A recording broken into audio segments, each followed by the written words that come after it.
저희는 계속해서 빌립보서를 보고 있습니다. 오늘은 특별히 하늘의 시민권이라는 제목으로 짧은 시간 주의 은혜를 좀 나누고자 합니다. 빌립보 교회는 두 가지의 압박과 고통 속에 있다고 말씀드렸습니다. 첫 번째는 내부적 교회 안의 갈등입니다. 오늘 안에 좀 구체적으로 고백이 되어지지만 교회 안에 하나님의 아들 예수의 그리스도의 십자가를 따르기보단 세상의 질서와 욕망을 따라 사는 성도들이 움직임이 강하였고, 또한 그 속에서 분열에 대한 조짐들이 있어서 빌립보 교회는 굉장한 고통을 경험하죠. 두 번째는 시대적인 아픔이었습니다. 그것은 무엇이냐면 첫 번째는 영지주의입니다. 그리스로부터 시작된 이 영지주의자들을 통해서 참된 복음은 정신 속에만 있기 때문에 오늘 현재는 마음대로 방탕하고 살아도 너의 구원에는 문제가 없다라는 이원론적인 이상한 신앙을 전파했죠. 그래서 참된 복음의 그 가치와 아름다운 삶의 모습들을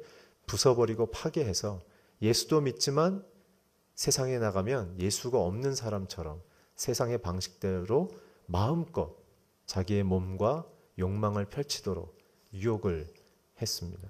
두 번째는 유대인들이 명했던 율법주의입니다. 너희들이 할례를 받고 율법을 전통을 따라 살아야만 복음이 있지 않겠느냐라며 이방 사람들에게 할례를 요구했던 것이죠.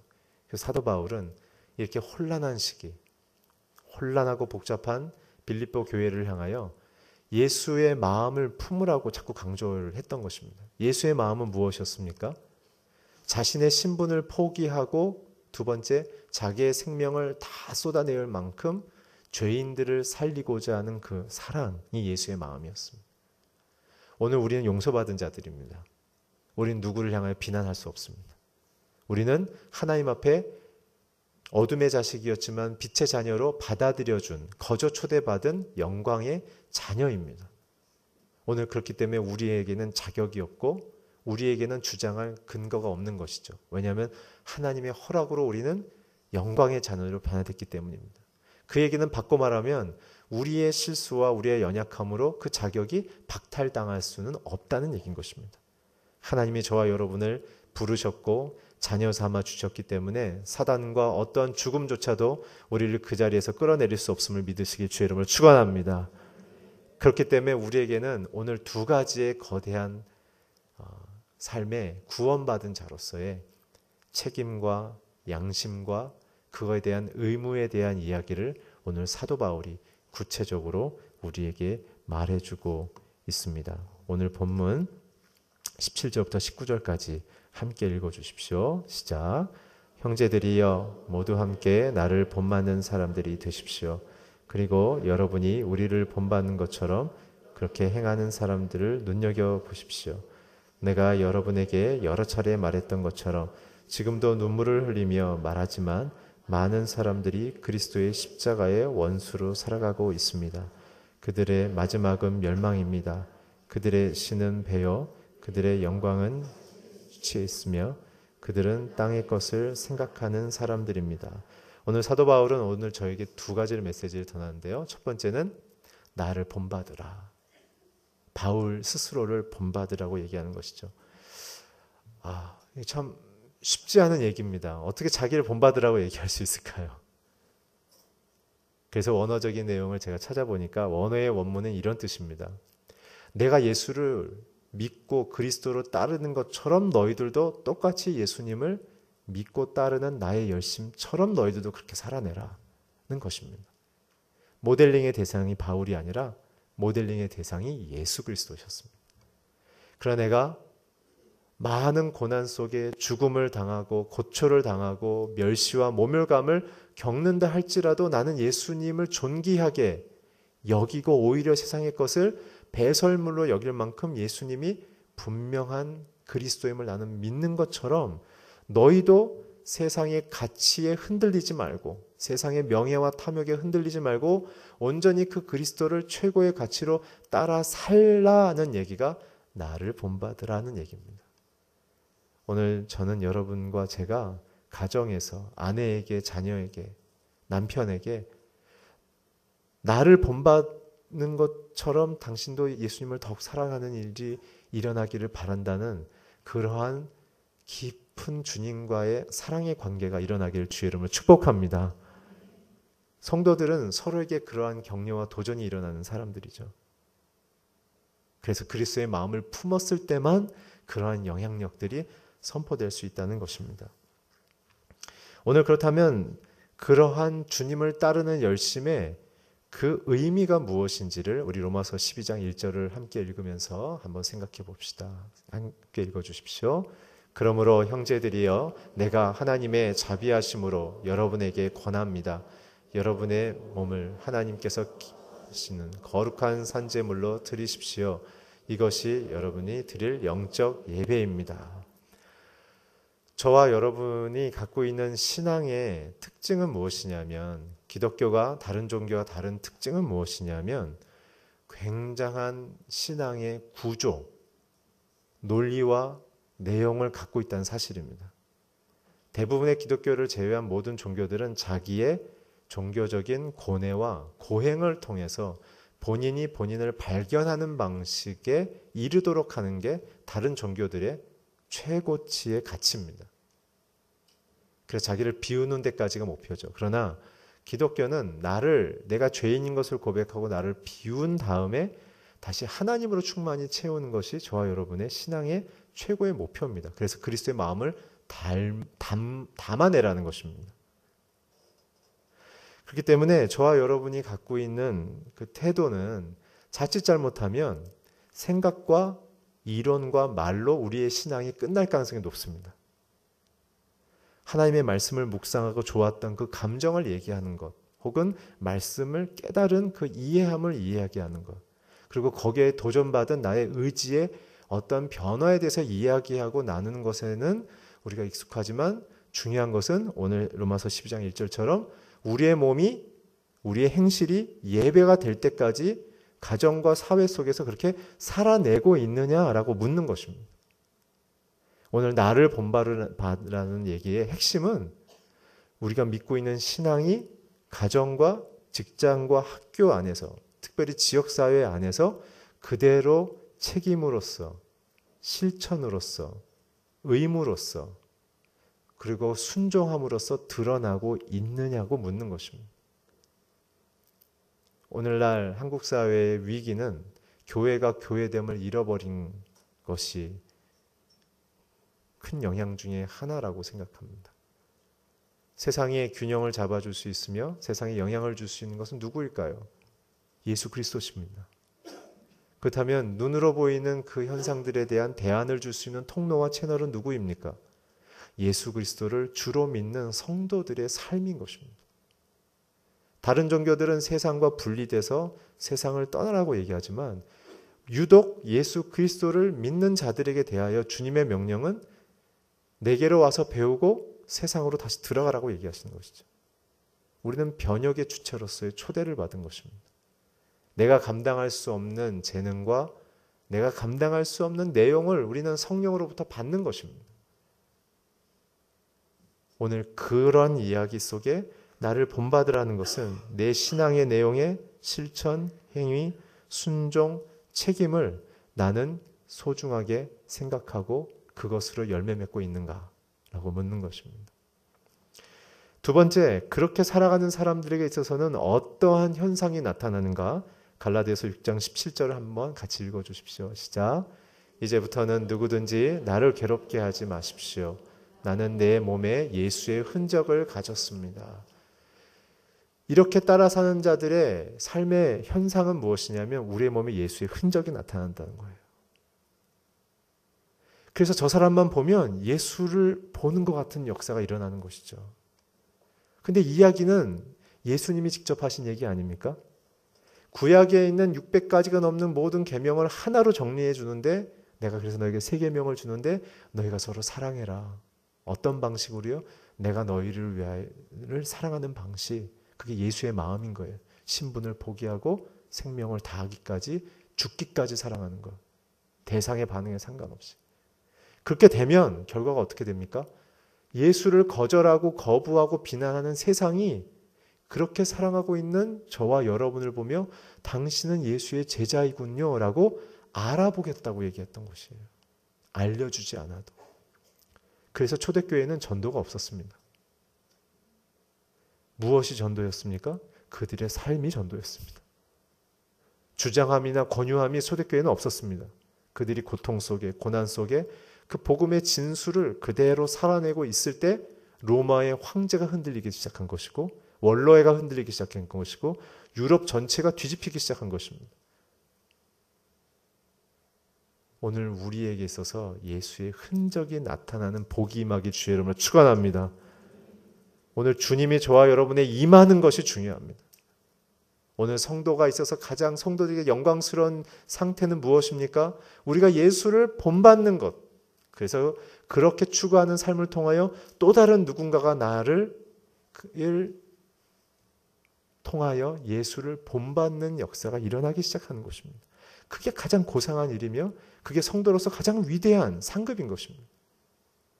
오늘 여러분들의 자녀가 여러분들을 본받음을 통하여 예수의 종이 되기를 주의 이름으로 축원합니다. 특별히 여러분들의 직장 생활과 사회 현장 속에 여러분들이 그리스도의 종으로 살아감을 통하여 여러분들의 모습만으로도 사람들이 전율과 경이로움을 느끼는 역사가 일어나길 주의 이름으로 축원합니다. 이게 회복되어져야 됩니다. 이게 회복되어져야만 교회가 새롭게 되어지며 교회가 새롭게 되어야만 한국 사회가 소망이 있는 것입니다. 자, 그렇다면 그 흔적이 무엇일까요? 도대체 그 흔적이란 게 어떻게 나타나는 것입니까? 갈라디아서 5장 19절에서 26절까지 좀 길지만 저희가 천천히 한번 같이 읽어보겠습니다. 시작. 음행과 더러움과 방종과 우상숭배와 마술과 원수매짐과 다툼과 시기와 분노와 이기심과 분별과 분파와 질투와 술취함과 방탕과 또 이와 같은 것들입니다.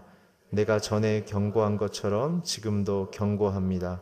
이런 일을 행하는 사람은 하나님의 나라를 상속받지 못할 것입니다. 그러나 성령의 열매는 사랑과 기쁨과 화평과 오래 참음과 친절과 선함과 온유와 절제입니다. 이런 것을 금지할 율법은 없습니다.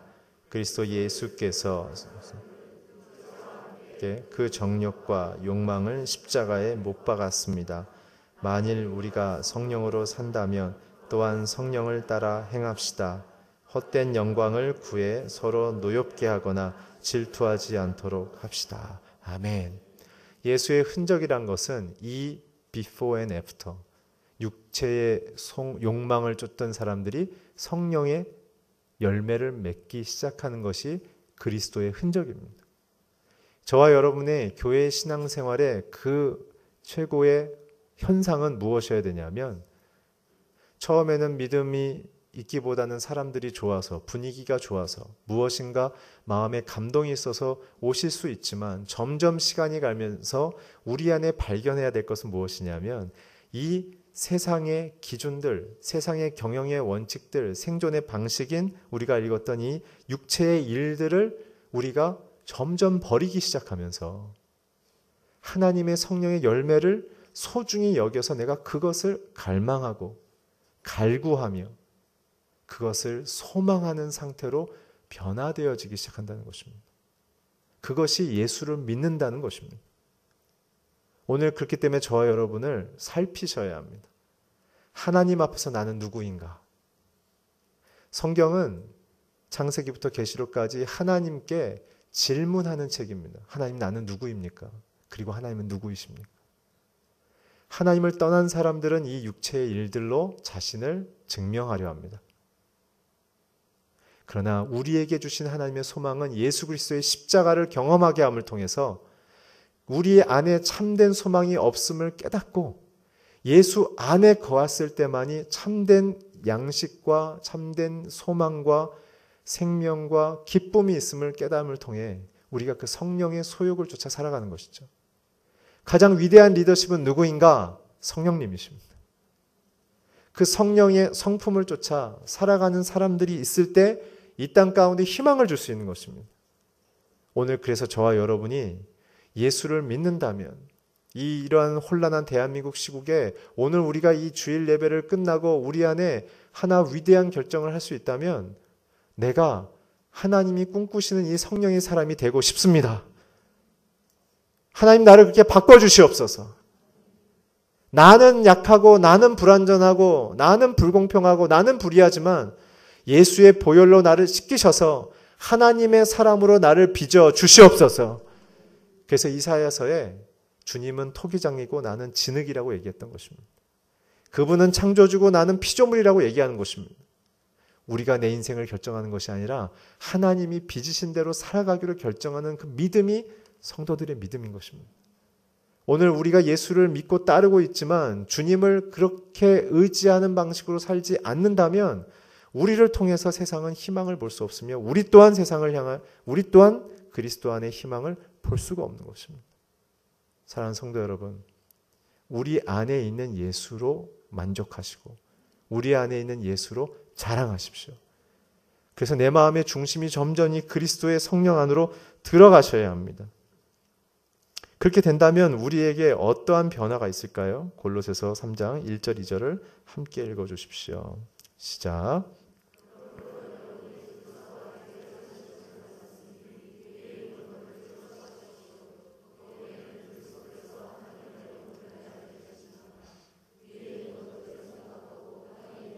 생각하지 마십시오.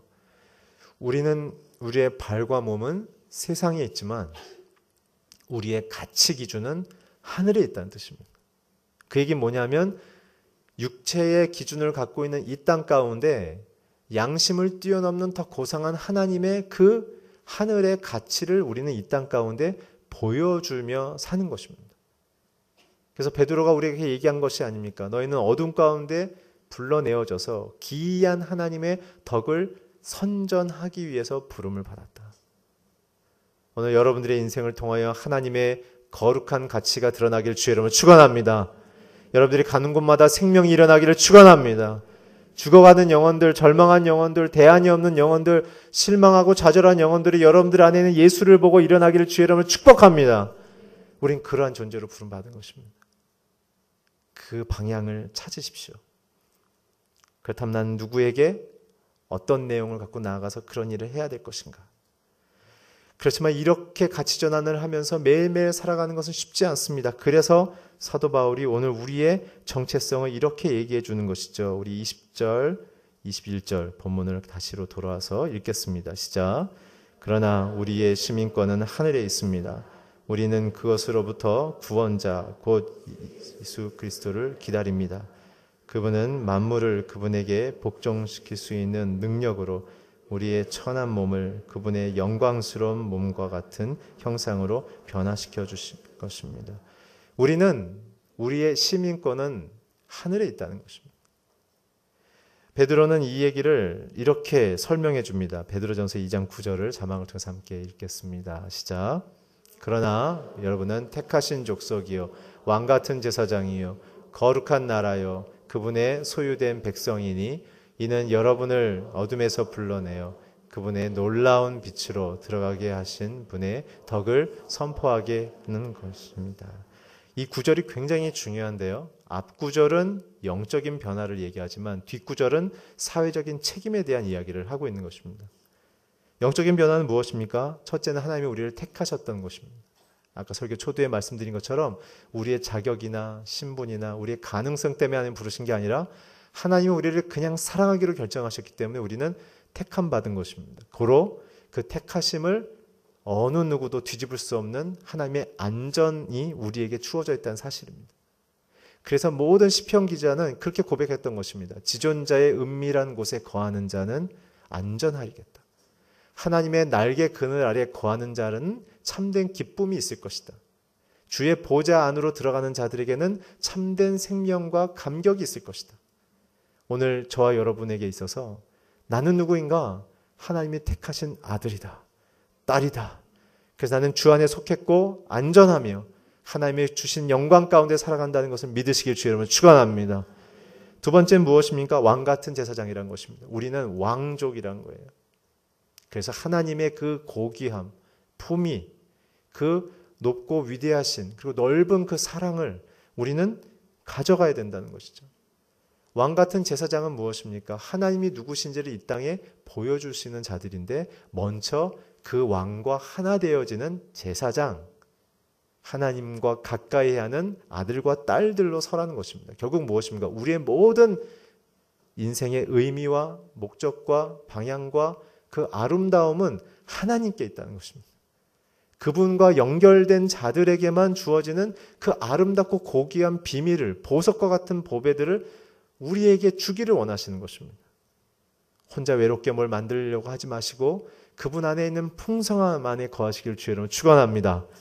세 번째는 거룩한 나라라고 했습니다. 이건 무엇입니까? 믿지 않는 사람들에게 하나님은 누구이시며 또한 하나님의 그 사랑이 어떠하시며 그분의 용납과 화해가 얼마나 온유하시고 부드럽고 따뜻하고 깊고 놀라운지를 보여주는, 그래서 이사야서에는 그렇게 얘기했죠. 예수님을 Wonderful Counselor, 아름다운 모사자다. 주님을 만나면 너무나 아름다움을 경험할 뿐만 아니라 그분이 우리를 위로하고 격려하며 회복시키는 분이시다 라는 이야기를 하고 있는 것입니다. 오늘 그분을 만난 자들만 보여줄 수 있는 것입니다. 오늘 주 예수 그리스도가 여러분들 안에 구주로 계심을 믿으시길 주의 이름으로 축원합니다. 그래서 그분과 깊이 있는 사귐을 하십시오. 그분의 그 사랑 안에 깊이 거하십시오. 그래서 내 안에 흘러넘치는 그 성전물에 가득한, 성전 안에 가득한 물처럼 내 안에서 흘러넘치는 그 사랑으로 사람들을 덮기를 주의 이름으로 축원합니다. 그렇기 때문에 이 하늘의 시민권자들에게 있어서는 목표가 있습니다. 그것이 주기도문입니다. 첫째는 하늘에 계신 우리 아버지를 내 인생의 모든 근거로 삼으라는 것입니다. 둘째는 우리의 인생의 사명은 그분의 이름을 거룩하게, 이 땅 가운데 논리를 뛰어넘는 하나님이 어떠한 분이신지를 아까 보여드렸던 성령의 열매를 통해서 보여주는, 그분의 이름을 거룩하게 만드는 그런 인생을 살라는 것입니다. 그 거룩하게 사는 것. 두 번째는 하나님의 나라 속에 거하는 자처럼 그분의 뜻이 나의 삶을 통해 이 땅 가운데 이루어지라는 것이죠. 그래서 로마서 14장 17절에 보면 하나님의 나라의 열매는 의와 희락과 화평이라고 얘기했습니다.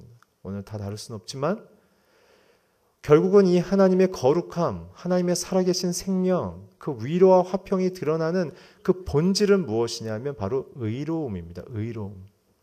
성도들의 삶을 통하여 하나님의 그 의로움이 드러나야 되는 것이죠.